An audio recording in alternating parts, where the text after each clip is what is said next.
Hey, podcast friends, are you or someone you know in need of some custom college gear? Prep Sportswear carries a wide variety of college fan gear and apparel, including t shirts, sweatshirts, hoodies, hats, and so much more. So, whether you're getting ready to go to the game, hanging out on campus, organizing a college bed decorating party, or you're simply looking to build upon your college gear, Prep Sportswear has you covered. Check out our Prep Sportswear affiliate partnership link in the show notes for all the details. Please note that if you make a purchase through any of our affiliate links, the podcast gets a commission, but rest assured that we would only promote products that we believe in and feel would benefit our listeners. Thank you all, and best wishes. Welcome to the CAP, the College Admissions Process Podcast. I am your host, John Durante, and it gives me great pleasure to introduce to you today Dr. Susan Burns, who's the sixth president at the College of Mount St. Vincent. Now, Dr. Burns is only the second president to be on the College Admissions Process Podcast. This is actually a follow-up to episode 126, where we had Andrew Curiel, who is an admissions officer from the College of Mount St. Vincent. He introduced me to Dr. Burns. And Dr. Burns, it is an honor and a pleasure to have you here today. How are you?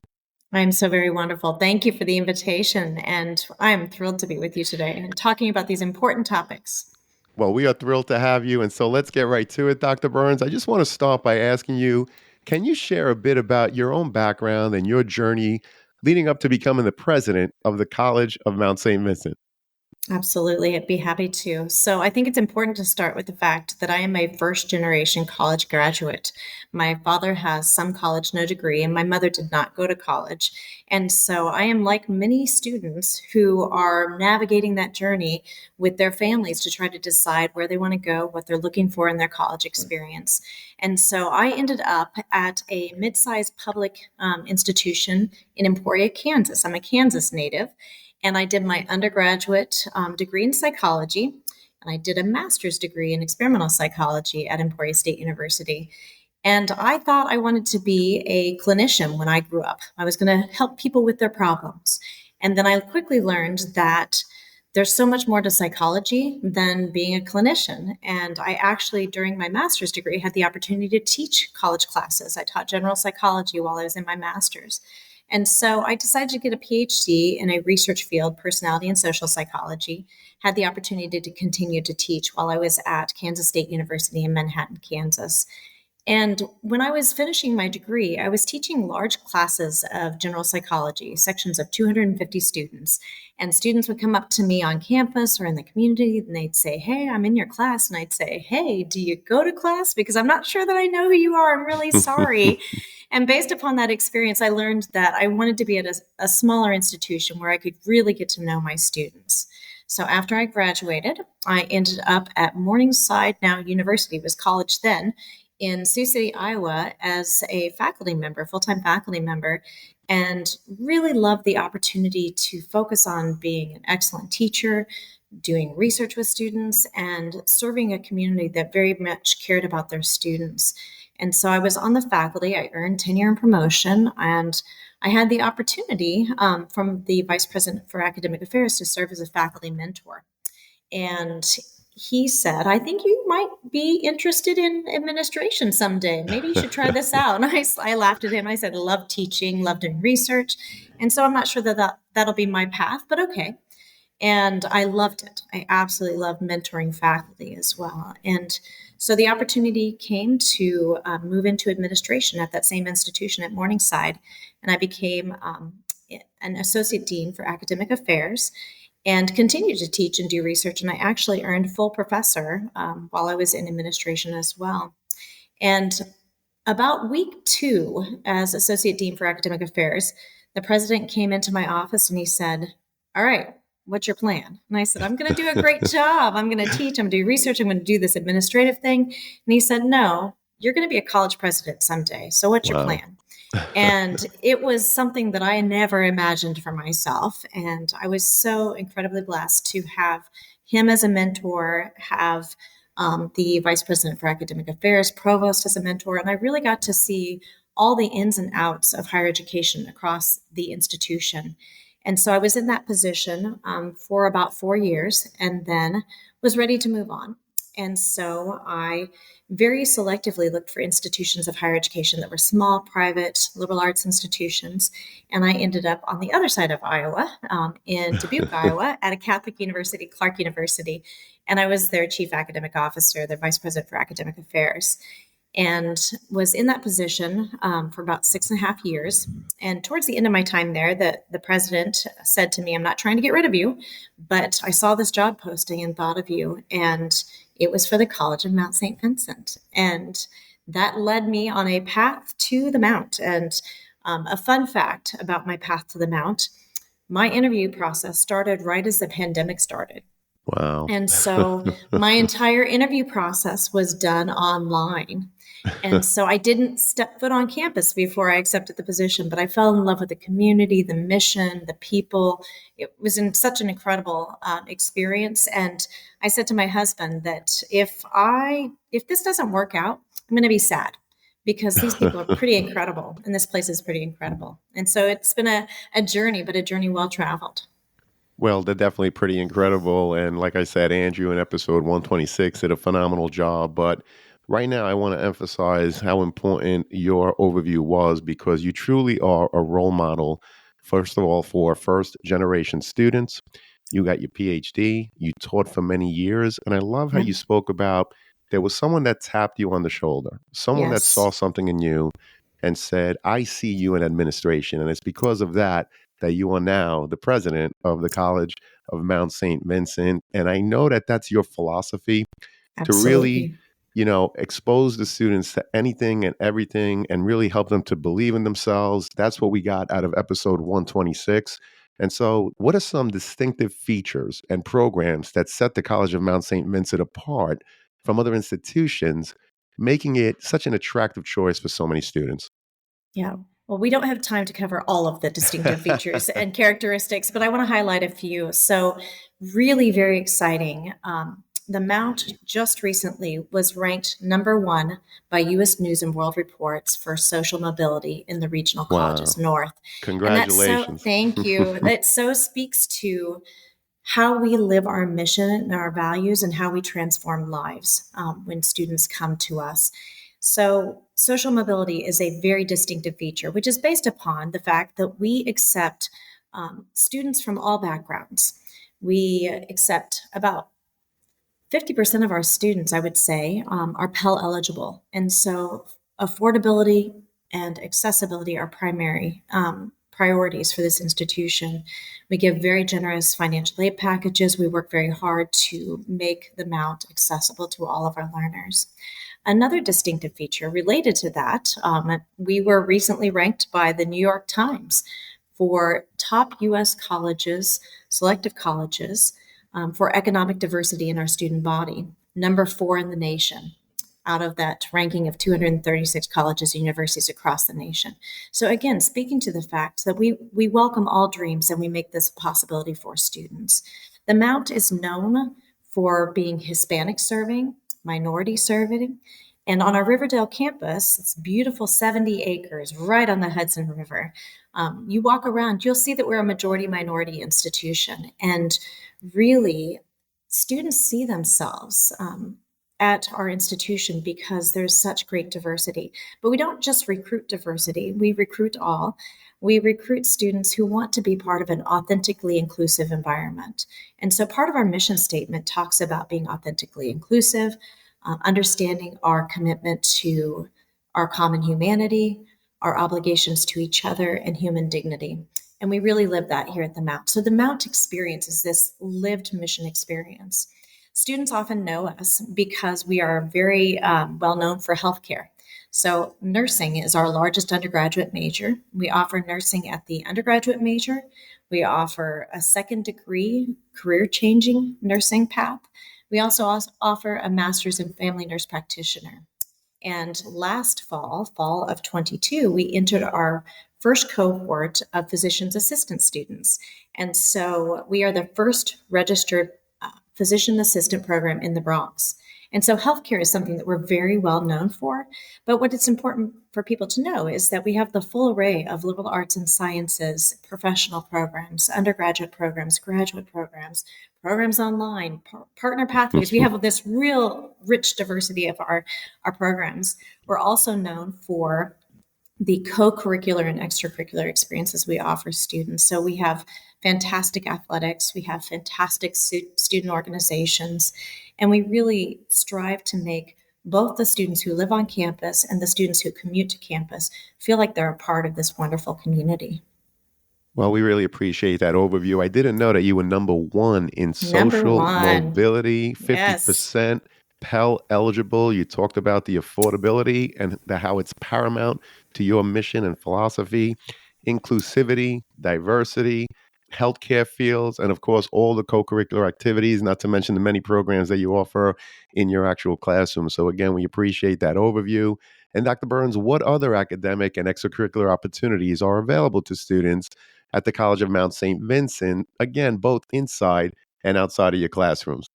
absolutely. And I do need to note as well that we are also about 50% first generation students on Wow. this campus as well. And many of our employees also, and again, as I mentioned, myself included, are first generation. We have a lot of different academic and extracurricular opportunities available to our students.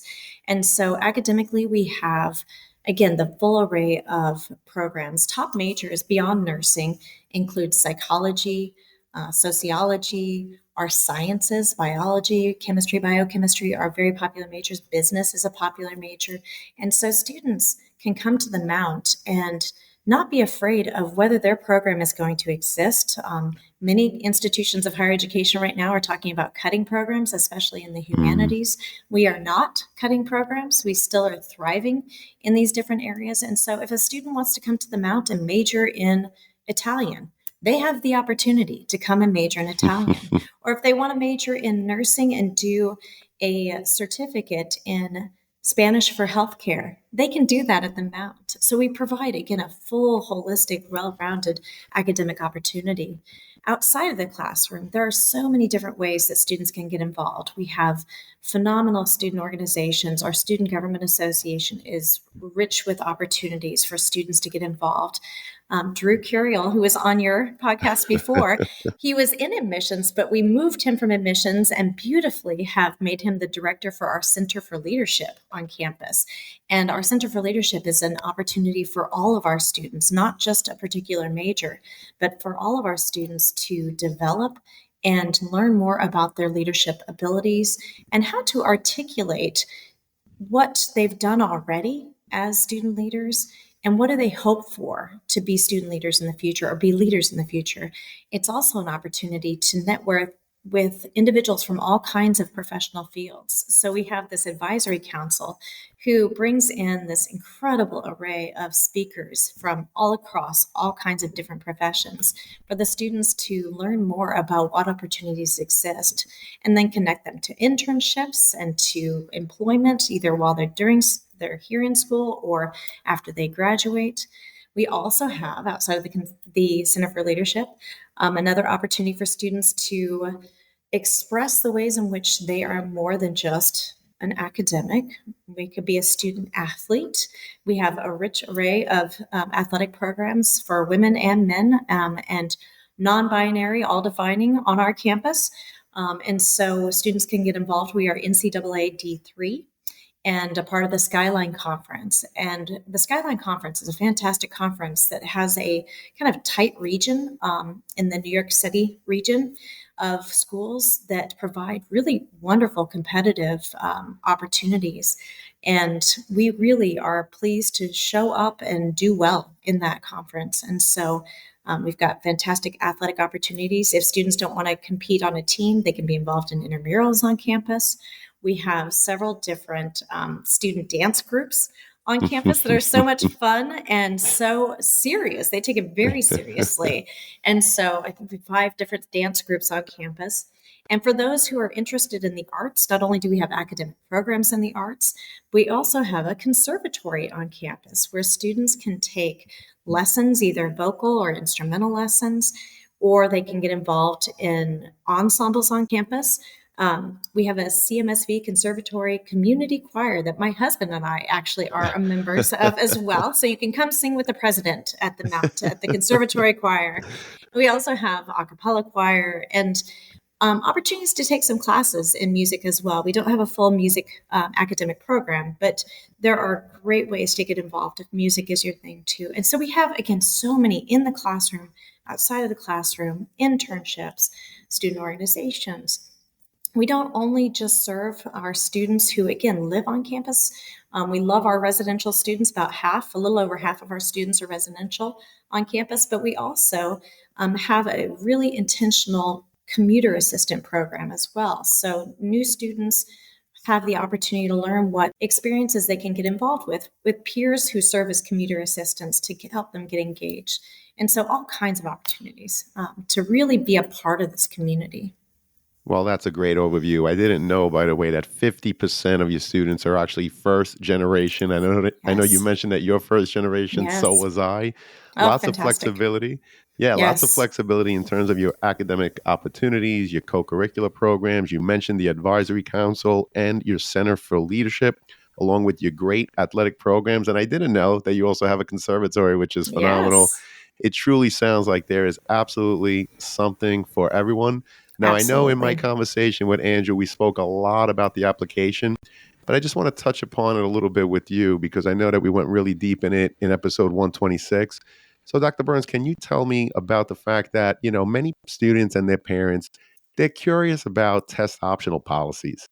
Can you Yes. discuss your college's stance on standardized testing in the admissions process and where do you see it going over the next couple of years? It's a great question. And I'm going to answer this in two ways. First, as a president of a college, but also as a psychologist. And so, as a president of the college at Mount St. Vincent, I can say to you that we are test optional in that even before the pandemic, especially during the pandemic and since, we have said we know that testing can be difficult. We know that there may not be accessibility to testing. We know that some schools provide opportunity for testing and support for that, some do not. And again, we welcome students of all backgrounds. And so we want to be really mindful of availability and access to testing. And so prior to my arrival, I came to the Mount in January of 2021. Prior to my arrival, my predecessor and administrative team decided that test optional was a good option for our students.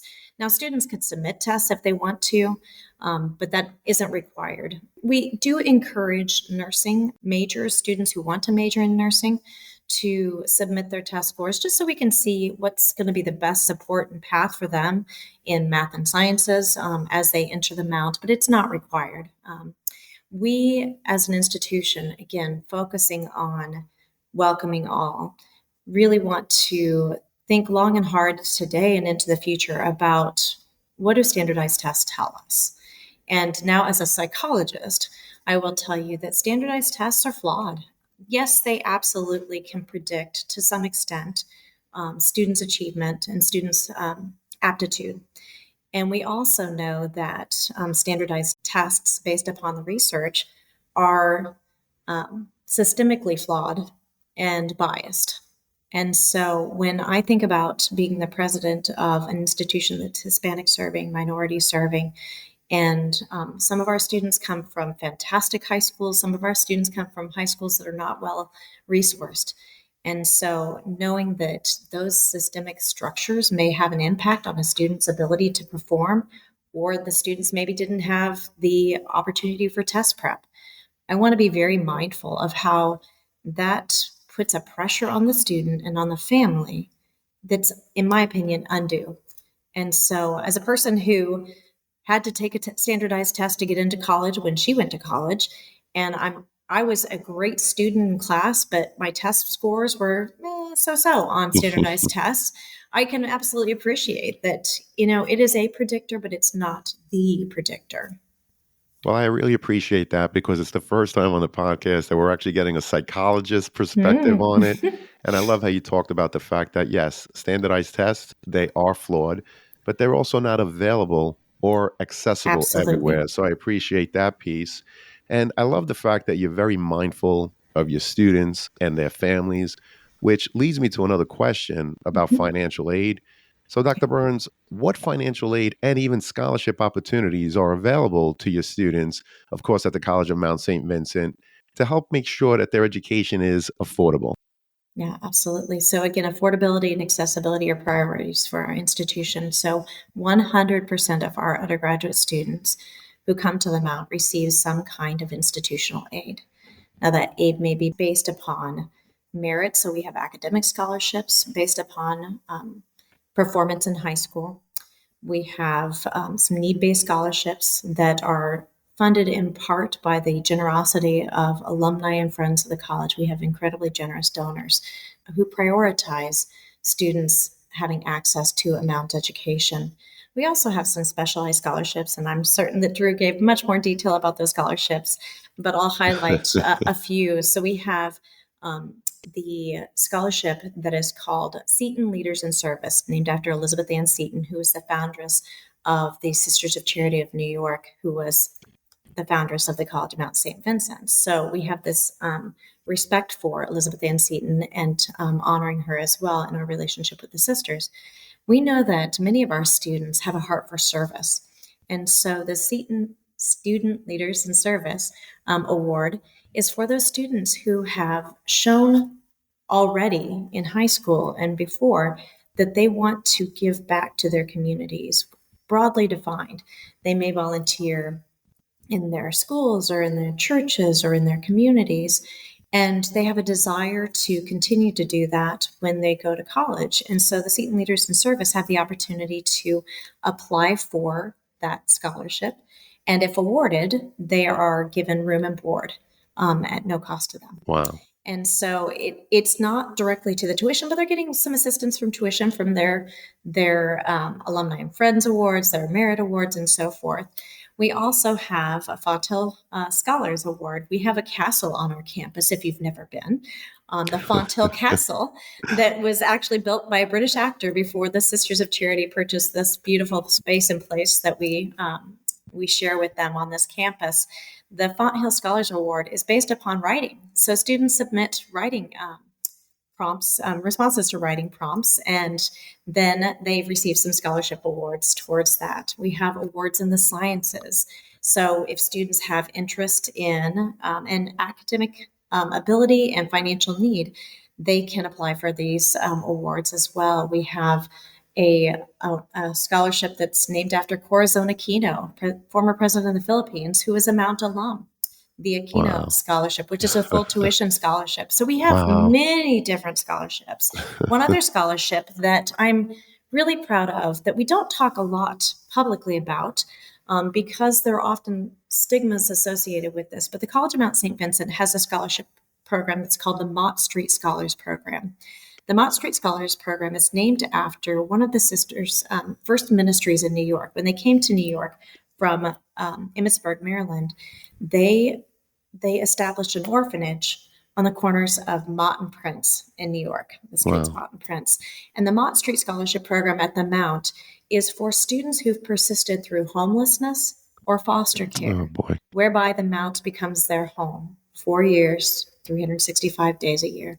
They take their federal student loans, and then everything else is covered. So tuition, room, board, fees, insurance, books, computer.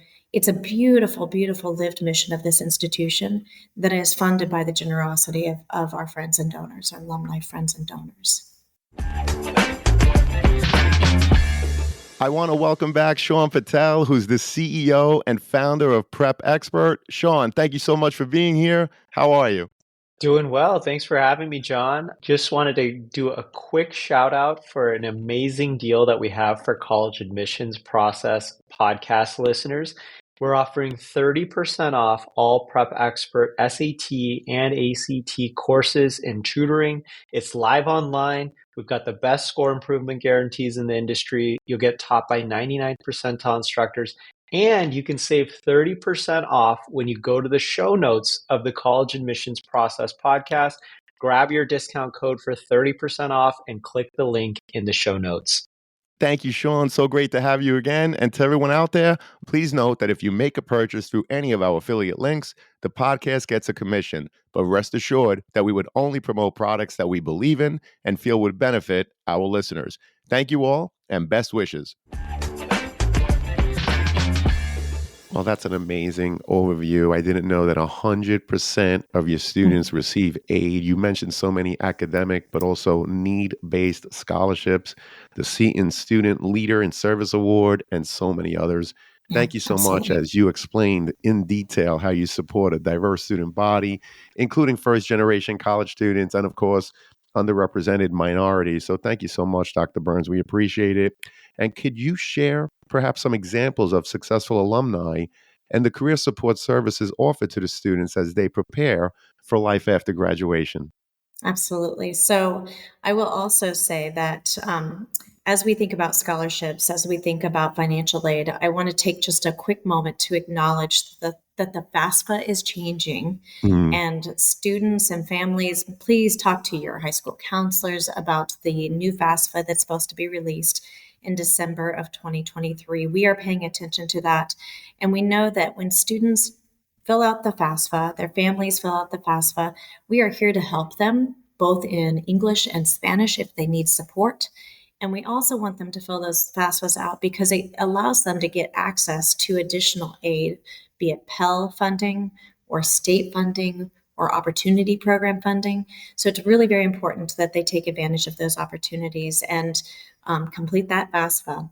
When we look at our successful alums, I would say every alum of the Mount is a successful alum because they've committed to themselves.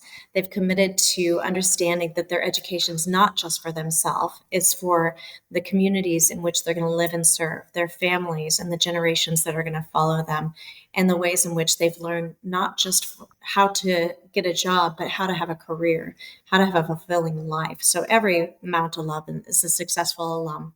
But I would say probably the most notable alum I already mentioned, Corazon Aquino, is a graduate of she's now passed, a graduate of the College of Mount St. Vincent. And although I never had the opportunity to meet her, I have had the opportunity to speak to some of her classmates, believe it or not. And they are so proud of the ways in which, when she was a student, very typical of our students today, was so committed to social justice, so committed to fighting structures and systems that do not serve us well. And mm, so she's a beautiful example of a Mount education. We are really focused on providing our students, all of our students, support and preparation for career in life. And so we have this beautiful program that's called the Oxley Integrated Advising Center, where every undergraduate student who comes to the Mount has two advisors with them during their journey at the Mount. They have a faculty advisor in their academic major, and they also have a professional advisor from the Oxley Integrated Advising Center. Now, the Oxley Integrated Advising Center has professional advisors who not only help students walk in the path of selecting courses and things like that, but they also are great resources for them when it comes to finding an internship, looking for career development opportunities, working with the Center for Leadership on ways in which they can develop their skills and abilities to prepare for that internship, to prepare for that next career. And when students graduate, we have a rich alumni relations office that works very hard to connect students and graduates with each other, to connect them with, again, job opportunities. We have a software program that's called Handshake, where we have the opportunity for people to put their information in to look for jobs, to look for internships, and so forth. And Drew Curiel, again, beautifully, as director for the Center for Leadership, has created a LinkedIn group for our students and our alums for job postings and opportunities to stay connected in that space as well. And so we say to our alums, you're always welcome home. The Mount is a home for you. You've had an experience that we have invested in while you're here. And we want you to know that we're invested in staying in touch with you and supporting you on your journey. And as you find success, because our Mount alums find success in lots of different areas, many, many different areas, as they find success, to remember your home, because you can serve as a mentor to our current students. You could serve as a resource or a network for our students as well. Well, I think that's absolutely beautiful how you cultivate the relationships with the students when they're on your campus. Two advisors for each student, helping them with internships, skill development, and of course, preparing them for their future careers. It's also important, as you mentioned, with the alum to welcome them back. Perhaps they could be mentors. So it's really a beautiful family that you're fostering there at the College of Mount St. Vincent. Thank you so much for that overview. This has been a tremendous conversation, Dr. Burns. But Absolutely. before I get to my last question, I need to ask, is there a question that I didn't ask or a topic that I didn't bring up that you wish I had? In other words, I'd like to give you an opportunity to share it if you wish. Yeah, so I would say that in my world as a college president, I often read about, hear about, and talk about how in higher education right now, there's a lot of doom and gloom in that there are colleges and universities, small and large, who are facing challenges with enrollments or challenges with finances and are facing some difficult decisions about how they're going to move forward into the future. We know that there are going to be fewer traditional age college students coming up on this demographic cliff of 2025, 2026. And the institutions who have not planned accordingly for that are really trying to figure out what they're going to do. And I'm so proud and so pleased to say to you that the College of Mount St. Vincent is not one of those institutions. We are in a moment of thriving. Our enrollments have continued to increase, our finances are solid, our pathways to a Mount degree have become increasingly diverse in that we again offer this beautiful traditional undergraduate experience, but we also offer so many other paths to Mount degrees, be them undergraduate or graduate degrees, and we look forward to that continued success in the future. But I would say the other piece of the doom and gloom in higher education right now is people questioning the value of higher education. And obviously, I'm biased. I've committed my life and my career to the value of higher education. And I'm also very supportive of there are lots of ways to learn. And students should take advantage of those ways to learn, be it doing a certificate online or doing some kind of apprenticeship program. And I would say college is not for everyone. And knowing yourself, knowing whether you want to commit yourself to that learning experience is really important because we want to make sure that you're making good use of the investment you're making when you decide to go to college. And at the same time, I believe firmly that college is not just about the classes you take, it's about the discovery of self. It is about the ability to learn how to critically think, how to communicate effectively, how to understand and work with people. And so, for those who are questioning whether there's value in that, please hear me when I say there's absolutely value in that. It's not just about, again, that first job, it's about the career and life that higher education can provide you, and it's transformational. Well, that's beautifully said. And it's definitely transformational. Like I said earlier, being a first gen student myself, you know, my parents, I'm sure as many other parents, came to this country not speaking the language to give us the best that they could.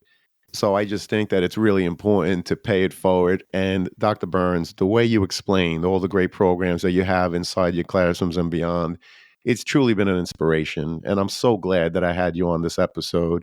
I can't thank you enough. And unfortunately, it does lead us to the last question, which is what are your top three pieces of advice that you would provide a high school student and their parents who are early in the stages of preparing for the college application process? That's a great question, and you're putting me in a difficult spot choosing just three. I mean, I could give you pages and pages of advice, but I would say probably my first piece of advice is to take your studies seriously. In high school, it's important that you stay in it to win it to the very end. And I am the mother of um, three kids who are not kids. I've got a 25-year-old daughter who has completed her undergraduate degree and is working on a master's. I have a 23-year-old daughter who's a college graduate and is now teaching. And I have a son who is a senior in college right now. He's 21. And I remember those days as a parent where my kids were like, yeah, why am I doing this? Commit to your experiences, educational and co-curricular. Do the things that you love. Take advantage of the opportunities in high school as well. And really make the most of that high school experience because we will want to hear about that when you're thinking about college because we want to get to know you. We want to know not just how you performed in your classes, but how have you engaged? How have you invested in yourself while you're in high school? So I would say students study hard, parents encourage them to study hard, and keep them focused on that goal of completing high school, because that's a really important goal. And so that would be piece number one. Number two, as you were starting the college journey, trying to decide what's right for you, I would say explore widely. So when students come to the Mount, prospective students and families come to the Mount, I say to them, if you don't want to be known, the Mount is not the place for you. We really get to know our students. If you want to be a face in the crowd, maybe a larger public institution is where you want to go. If you want to have access to D1 athletics, we're not the place for you. So really try to explore a large variety of educational options. There are community colleges, there are trade schools, there are small schools, there are big schools, there are public schools, there are private schools. There are a lot of different kinds of schools. And so I would say really start with the big questions of what are you looking for in your college experience? Now, parents, this is easier said than done. It's their journey. They need to make those decisions. And even though I may want certain things for my student, my son or daughter, it's important for them to try to figure out those things. You can absolutely be there to support them. You can absolutely ask additional questions. And whether you have gone to college or not as a parent, it's important to give them space but support in that journey. And the final piece of advice I would say in the journey is really when you get to the place that you really think that this is where you want to go, ask so many questions. Ask questions about the academics, not just what programs they offer, but what kinds of opportunities within those programs. Do they offer undergraduate research? We do. Do they offer study abroad experiences? We do. Do they offer opportunities for service? We do. I mean, I'll ask all kinds of questions. Don't be afraid to ask questions, because not asking questions puts you at a disadvantage. And it's hard to make an informed decision if you haven't asked the questions. And so I often say to prospective parents, ask the questions you think that your son, daughter, student is going to be embarrassed by. That's okay. Ask those questions too. How do you fill out the FAFSA? If this is my first generation student, are there additional scholarships available? Really asking those questions. And listening to the answers. Don't just ask them. Make sure you listen to the answers as well. Would be my advice. There are no bad questions. And really, if someone tells you, "Wow, that's a terrible question," then they're not the place you need to be, because That's all great questions advice. should be asked. Absolutely. Well, that's tremendous advice. And this has been a terrific conversation, as I knew it would be. Dr. Burns, I can't thank you enough. And I'm so happy, as I know that this is going to help so many students and their parents as they navigate through the college admissions process. I do hope to have you again. You were awesome. Happy Thank you to. so much. It is my pleasure. Thank you so much for having me. And parents and students, good luck. Good luck. That's right. It's an honor and pleasure to have had you. And to all the students and parents, good luck with your journeys out there. Thank you, everyone. Take care.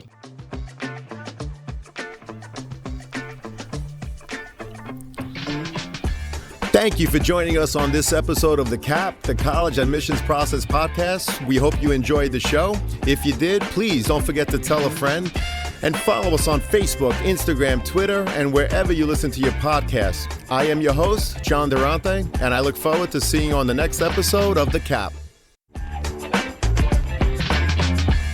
Hey John, this is Danny from the University of Rhode Island. Dormify is my go-to for the most trend-forward and unique products for all of my rooms over the years. I love that no matter how my style changes, I can always go to Dormify for inspo to style my space. I cannot recommend it enough for anyone wanting to make their space their own. Thanks so much, John. Thank you, Danny, for sharing your thoughts on Dormify. For those of you listening, be sure to check out our show notes where you could find our Dormify affiliate link and our most updated coupon code where you can save 15% on most Dormify products. As a reminder, our podcast does receive a small commission for purchases made through our affiliate link, but rest assured, we only promote products that we believe in and feel would benefit you, our listeners. Thank you, and best wishes to all.